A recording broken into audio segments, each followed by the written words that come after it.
제가 1월 말에 이사를 하고 거의 한 달 만에 인사를 드리는 것 같아요. 그동안 잘 지내셨죠? 저의 근황을 물어보시는 분들과 또 궁금해 하시는 분들이 계셔서 오랜만에 영상을 찍게 되었습니다. 제가 이사를 하면서 그동안 느꼈던 점, 그리고 꼭 이 점은 알려드리면 좋겠다라는 점이 있어서 또 영상을 찍어보게 되었어요. 그래서 제가 이제 개인적으로 제가 겪었던 일들과 또 이런 점은 또 알아두시면 이사하실 때 도움이 되실 것 같아서 오늘 영상을 또 만들어 보게 되었습니다. 그럼 오늘 슈퍼맘 영상도 많이 기대 부탁드리고요. 구독과 좋아요도 잊지 말고 꼭 눌러주세요. 제가 먼저 말씀드리고 싶은 내용은 바로 첫 번째는 계약서에 관한 부분입니다. 독일은 집 주인마다 집 주인이 원하는 그런 세부적인 사항이 다 다르기 때문에 집 계약서가 조금씩 다 달라요. 그래서 이제 뭐 집 주인이 정말 디테일하게 원하는 부분이 많다 하면 계약서가 10장이 넘어가는 경우도 있고 그거보다 더 훨씬 많아지는 경우가 있는데 그런 세부적인 사항이 많을수록 더 꼼꼼하게 체크해 보시길 추천을 드려요. 왜냐하면 이제 그런 부분을 자세히 이제 살펴보지 않으시면 이사 갈 때쯤 되면 이제 그런 부분을 다 이제 집주인과 다시 얘기를 하거든요. 그러면 나는 이건 몰랐는데 라는 부분이 생길 수가 있거든요, 분명히. 그래서 그런 세부적인 사항을 잘 살펴보시길 바랄게요. 저희 같은 경우도 원래는 이제 2년 반밖에 살지를 않아서 전에 살던 집에서 짧게 살아서 이 벽을 다 색칠해야 되는 줄 몰랐어요. 그래서 이제 군데군데 이제 약간 이제 생활 흔적이 남았던 그런 부분만 저희가 부분적으로 색칠을 했었는데 집주인 이제 계약서를 얘기를 하면서 너희가 집 이사를 갈 때 무조건 전체 다 색칠을 하고 나가게 되어 있다라고 얘기를 하더라고요. 그래서 저희가 그 색칠하는 그 틈틈이 이제 저도 틈틈이 가서 색칠을 했고 이제 그래서 그런 부분이 저도 이제 이번에 다시 한번 좀 당황스럽더라고요. 아, 우리가 그런 계약이 있었지라고 이제 한 번 더 되돌아보게 되더라고요. 그래서 그런 세부적인 사항을 잘 이렇게 살펴보시길 바랄게요. 그리고 이제 저희 같은 경우는 계약 기간이 있었어요. 그래서 계약 기간이 끝나지 않고 저희가 이사를 가게 되어서 그런 이제 중간에 들어올 세입자도 저희가 구하고 나가게 된 상황이었는데 그런 부분도 이제 저희처럼 계약 기간이 있으신 분들은 잘 체크를 해서 텀이 또 너무 이렇게 막 많이 늘어나지 않도록 잘 조율을 하시는 걸 추천을 드립니다. 그리고 제가 또 말씀드리고 싶은 점이 있는데요. 독일에서는 어떤 작은 계약이라고 해도 꼭 계약서를 남겨놓으시는 걸 추천을 드려요. 저희 같은 경우는 전에 살던 집 부엌이 제 부엌이었어요. 저희가 들어갈 때 그 집에 부엌이 없었어요. 그래서 저희가 직접 구매를 해서 저희가 직접 이제 설치를 한 부엌이었는데 그 부엌도 이제 집주인이 사겠다고 해서 집주인과 계약을 써서 계약서도 썼거든요.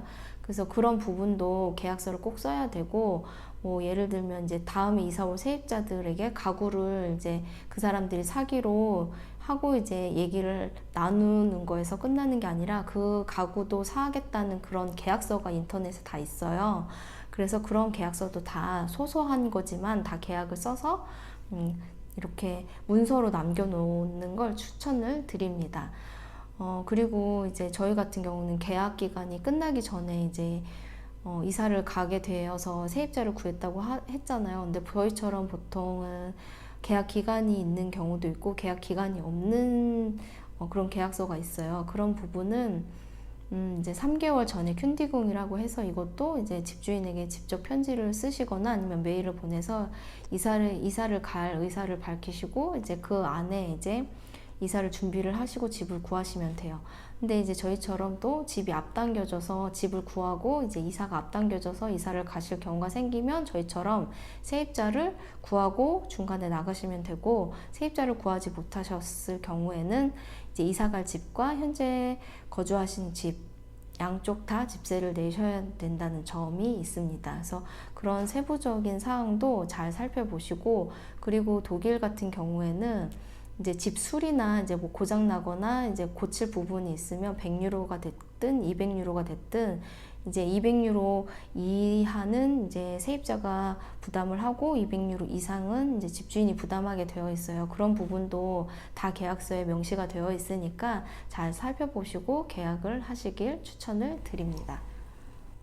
그리고 두 번째는 제가 이제 이거는 제가 가장 중요하게 생각하는 부분인데요. 이사를 가실 분들이나 아니면 이사를 계획하시는 분들은 알아두시면 정말 좋을 것 같아요. 두 번째는 뭐냐 하면 이사를 가신 집에 파손된 부분이나 수리할 부분은 반드시 집주인과 공유를 하거나 아니면 사진으로 남겨놓으시길 꼭 추천을 드립니다. 이게 왜 중요하냐면 완전히 새로 지은 집은 파손된 부분이 없어요. 왜냐하면 새로 다 지었기 때문에. 근데 어느 정도 생활했던 집은 분명히 파손된 부분이 있어요.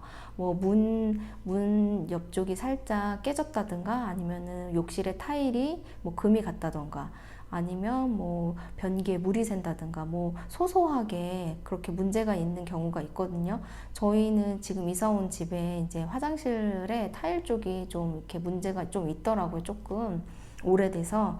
그래서 그런 부분을 다 사진으로 남겨놓으시길 추천을 드려요. 왜냐하면 이거를 처음에 사진을 이사 오셨을 때 사진을 찍지 않으면 살다가 이사를 가실 경우에 그 파손된 처음에 이사 왔을 때부터 파손된 그 부분을 본인이 다 이제 지불을 하고 이사를 가야 될 수도 있어요. 왜냐하면 처음에 이사 왔을 때 그게 파손이 된 건지 아니면 살다가 파손이 된 건지 증거가 없기 때문에 그걸 집주인이 문제를 삼는다 하면 그 살던 세입자가 다 책임을 져야 되는 경우가 있거든요. 그래서 그런 부분은 꼭 사진으로 남겨놓으시고 가장 좋은 방법은 집주인과 그 사진을 공유하는 방법이 있어요. 그 사진을 찍어서 이제 현상을 해서 집주인과 서로 두 장을 뽑아서 한 장씩 나눠서 공유를 한다던가 아니면 그 사진을 갖고 계셔서 이제 뭐 컴퓨터 옮겨 놓으신다든가 뭐 그런 식으로 이렇게 갖고 계시는 게 좋아요. 제 경우를 얘기를 드리자면 제가 처음에 독일에 왔을 때 집이 바닥이 카페트였어요. 근데 그 전에 사시던 분이 개를 키웠다고 하더라고요. 근데 이제 바닥이 크고 작은 그런 이제 크고 작은 카페트에 이렇게 얼룩이 있었어요. 되게 많이. 근데 이제 저희는 이제 처음에 그런 거 되게 지저분하다라고 생각만 했지 사진으로 찍을 생각을 못 했거든요. 왜냐하면 이제 주변에서 그런 얘기를 해주시는 분들이 없었어요. 그래서 이제 그 집에서 살다가 이사를 가야 됐는데 집주인이 그 카페트를 문제를 삼더라고요.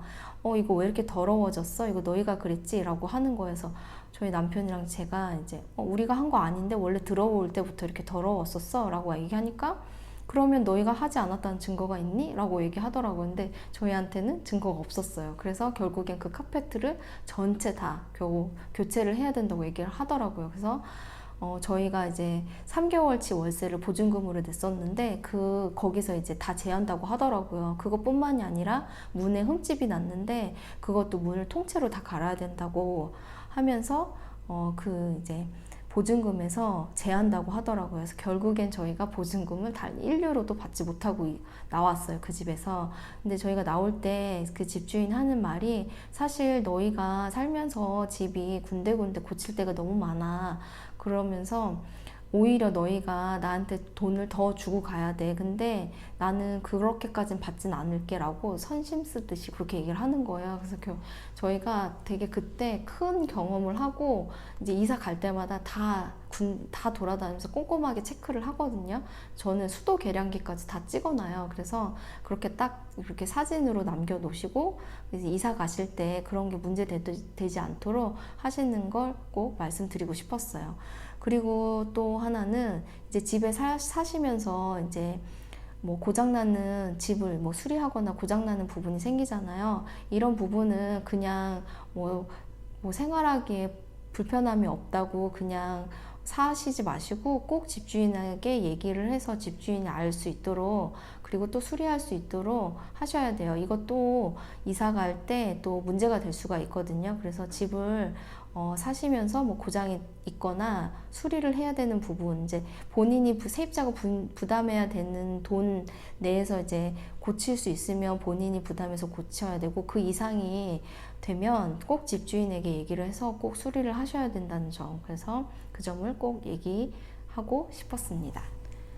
그리고 마지막 세 번째는 바로 주거 환경인데요. 제가 저희 동네를 선호하는 이유가 있어요. 그 이유는 저희 전에 살던 집도 그렇고 현재 이사 온 집도 그렇고 도보로 아이들이 초, 중, 고등학교를 다 걸어서 다닐 수 있다는 점이에요. 근데 이제 아이가 없으신 분들이나 뭐 유학생 분들은 그런 이제 주거 환경이 중요하지 않으실 수도 있는데, 이제 뭐 가족이 있으시거나 또 가족을 계획하시는 분들이 계시면 저는 이 이야기도 꼭 말씀드리고 싶었어요. 이제 보통 저도 이제 집을 되게 많이 알아본 사람 중에 한 명인데, 보통은 유치원이랑 그리고 초등학교까지는 보통 동네에 다 있어요. 근데 이제 중고등학교까지 한 동네에 다 있는 동네가 거의 흔하지가 않아요. 아이가 있으신 분들은 아마 아실 거예요. 그래서 저희는 이제 도보로 아이들이 걸어서 한 5분 안에 이제 초, 중, 고등학교가 다 있어요. 그래서 지금 아이들이 이제 도보로 걸어서 이제 등하교를 하고 있거든요. 그래서 그런 점도 저는 되게 중요하게 생각을 했어요. 또 아이가 있으신 분들도 아마 이제 제 얘기에 공감을 하실 거예요. 그래서 제가 이제 그런 이유 때문에 저희 동네를 선호를 하게 됐는데, 저희 이제 집 근처에 유치원만 총 5군데가 있어요. 보통 한두 곳은 이제 유치원이 다 있거든요. 근데 저희 동네처럼 이렇게 막 그 주변 근처에 5개가 유치원이 있는 곳도 그렇게 흔치가 않아요. 그 정도로 이제 생활할 수 있는 생활권이 잘 잡혀 있는 동네라는 그런 점이 저는 참 마음에 들었어요. 그리고 이제 뭐 마트도 가깝고, 그러니까 동네 안에서 걸어서 뭐 치과라든지 내과라든지 소아과라든지 뭐 마트, 뭐 정육점, 뭐 여러 가지 생활할 수 있는 환경이 너무 저는 그 점이 가장 마음에 들어서 저는 이 동네로 2번째 이사를 하게 됐어요. 2번이 아니라 3번이에요. 3번. 똑같은 동네에 저는 3번을 이사를 했어요. 그래서 이제 그런 점도 이제 아이를 계획하시는 분들이 계시면, 또 한 동네에 오래 거주하시길 원하시면 그런 주변 환경도 잘 살펴보시길 바랄게요. 그리고 이제 저희 같은 경우는 또 S반도 이제 가깝게 있고, 그리고 한 정거장, 2정거장만 가면 프랑크푸르트 시내로 가거든요. S반 타면. 그리고 또 버스도 되게 노선도 잘 되어 있어요. 동네 자체가. 그래서 이제 그런 생활권, 그런 주변 환경을 또 보시는 분이시라면 또 그런 것도 잘 보시고 이사를 하시기를 추천을 드립니다. 그리고 제가 번외로 독일에서 피해야 할 집을 또 알려드리려고 해요. 이것도 저의 경험인데요. 제가 처음에 독일에 왔을 때 집 주인과 바로 옆에 사는 그런 집에 들어가게 됐어요. 근데 이제 그 집에 살면서 정말 많이 힘들었거든요. 왜냐하면 집 주인과 가깝게 살기 때문에 집 주인이 생활하는 거나 아니면 이제 집을 사용하는 부분에 대해서 간섭이 있을 수밖에 없어요. 이거는 이제 저도 어느 정도는 이해하는 부분이었는데, 근데 이제 제가 집주인이랑 같이 살 때 그 집주인이 좀 약간 되게 저한테 말하지 않아야 될 부분도 되게 많이 얘기를 했었어요. 그래서 제가 스트레스가 되게 많았는데, 뭐 예를 들면 이제 저희 부엌에서 이제 정원이 딱 마주보게 되어 있는 위치에 있었어요. 근데 날씨가 좋으면 집주인 아주머니가 나와서 뭐 다림질을 하신다든가, 나와서 뭐 영화를 보신다든가, 아니면 뭐 아침을 드신다든가, 그래서 계속 나와 계셨어요. 그러니까 제가 부엌에 있을 때마다 저를 이제 보시게 된 거예요. 바로 이제 1층 집이었는데 바로 이제 보이니까. 근데 뭐 예를 들면, 너는 왜 식기세척기를 안 써? 너는 왜 애기 분유를 먹여? 뭐 그런 소소한 것까지 다 얘기를 하시더라고요. 그래서 그런 것도 되게 이제 원래 독일 사람이 이런가? 라고 생각을 했는데, 뭐 사람마다 뭐 비슷한 부분도 있고 다른 부분도 있지만 그때 되게 많이 힘들었던 것 같아요. 제가 이제 특히나 더 힘들었던 건 언어적인 부분이었는데, 그때 독일에 온 지 얼마 안 됐을 때여서 독일어를 전혀 못할 때였거든요. 근데 저한테 계속 그렇게 이제 독일어랑 영어랑 섞어서 얘기를 하시면서 계속 이렇게 얘기를 하시니까 그게 또 스트레스가 되더라고요. 그래서 절대 피해야 될 집은 집주인과 가깝게 살거나 한 건물에 사는 그런 집은 꼭 이사를 피하시길 추천을 드립니다. 제가 그때 이제 이사하고 다른 지역으로 이사할 때 같은 건물에 또 주인이 있는 집을 또 보게 됐었어요. 근데 그 집도 되게 조건이 좋았는데 집주인이 바로 밑에 살아서 제가 싫다고 저희 남편한테 바로 이제 그렇게 얘기를 했었는데 그 정도로 집주인과 가깝게 사는 건 좋지 않아요. 이제 왜냐하면 이제 집주인은 자기 집이니까 그런 게 이제 눈에 보이거든요. 그 세입자가 어떻게 집을 사용하는지. 그래서 간섭이 있을 수밖에 없어요. 그래서 그렇기 때문에 굉장히 피곤하다는 거. 그래서 한 건물이나 가깝게 사는 그런 집은 꼭 피하시길 추천을 드립니다. 그리고 두 번째는 도로 근처의 집은 또 피하시라고 제가 말씀을 드리고 싶어요. 제가 전에 살던 집이 되게 번화가 쪽에 있는 집이었어요. 물론 층수가 높았긴 했지만 창문을 열어놓으면 뭐 차가 지나가는 소리, 아이가 우는 소리, 개 짖는 소리, 뭐 사람들이 대화하는 소리까지 다 들렸거든요. 그래서 제가 이제 이사 오기 전에 찍었던 영상들을 보시면 가끔 개 짖는 소리도 들리고 뭐 차 경적 소리도 들리고 아이 우는 소리도 들리고 막 그래요. 그래서 그런 이제 큰 도로가에 있는 집은 또 제가 추천드리지 않아요. 그래서 그런 집은 아이가 있으신 분들은 그런 거 소리에 더 민감하실 거예요. 그래서 좀 주택가 쪽으로 안쪽으로 들어와 있는 그런 주택가 쪽 집을 조용한 그런 쪽을 제가 추천을 드리고 나는 소리에 별로 민감하지 않다라고 생각하시는 분들은 뭐 별로 이제 상관없으실 수도 있는데 제가 살아보니까 시끄럽긴 시끄럽더라고요. 이제 뭐 생활을 할 때 그거를 인지하지 못하면, 인지하지 않고 뭐 24시간 그 소리에만 집중을 하는 게 아니니까 그렇게 막 신경 쓰이지 않는데 저는 영상 찍을 때 그게 확 와닿았더라고요. 뭐 차가 지나가는 소리가 너무 잘 들리고 그래서 잠깐 차가 막 지나갈 때 잠깐 중간에 끊었다가 찍기도 하고 뭐 애가 운다거나 아니면 개가 짖는 그 소리가 또 멈출 때까지 기다렸다 찍었던 적도 되게 많았거든요. 그래서 그런 집은 피하시길 또 추천을 드립니다. 그리고 마지막은 농장이 있는 그런 집이나 아니면 뭐 새나 뭐 되게 대량으로 뭐 닭이나 오리를 키우는 집이 있어요. 주택가에서도 그런 집이 있으면 그런 집 근처로 또 이사를 가시는 걸 추천을 드리지 않아요. 왜냐하면 농장이 뭐 시골 쪽은 농장이 되게 많으니까 뭐 말이 있는 농장이 있을 수도 있고 뭐 양을 키우는 농장이 될 수도 있고 그 근처에 다 집이 있잖아요. 근데 그런 집들은 그런 배설물 냄새가 굉장히 심해요. 그리고 파리가 엄청 많이 꼬여요. 여름이 되면. 그래서 그런 집들은 가급적이면 피하시길 또 추천을 드려요.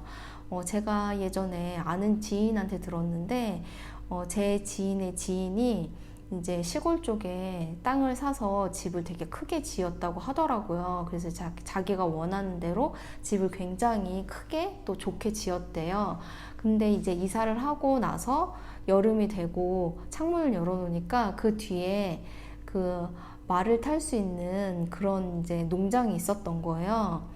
그래서 그 여름이 되면 그런 이제 배설물 냄새와 또 파리 꼬이는 그런 게 너무 심해서 그쪽에 그 주변 환경을 잘 살펴보지 못하고 집을 지은 걸 굉장히 후회했다는 제가 얘기를 들었었어요. 그래서 그런 주변 환경도 중요하고 또 냄새에 민감하신 분들이 있잖아요. 그리고 독일 같은 경우는 파리도 되게 커요. 그래서 그런 걸 싫어하시면 그런 주변 환경도 잘 체크해 보시고 이사를 가시는 걸 추천을 드립니다. 오늘 슈퍼맘 영상 어떠셨나요? 도움이 되셨길 바라며 오늘 영상을 마쳐보려고 합니다. 이제 전에 살던 집도 완전히 마무리가 되었고 현재 이사 온 집도 80% 정도 짐 정리가 다 마쳤어요. 그래서 이제 맛있는 요리와 레시피로 찾아뵐 예정이고 3월 중순쯤에 랜선 집들이도 할 예정이니까 앞으로 올라올 영상도 많이 기대 부탁드려요. 그럼 오늘 슈퍼맘 영상 시청해주셔서 감사하고 구독과 좋아요도 잊지 말고 꼭 눌러주세요.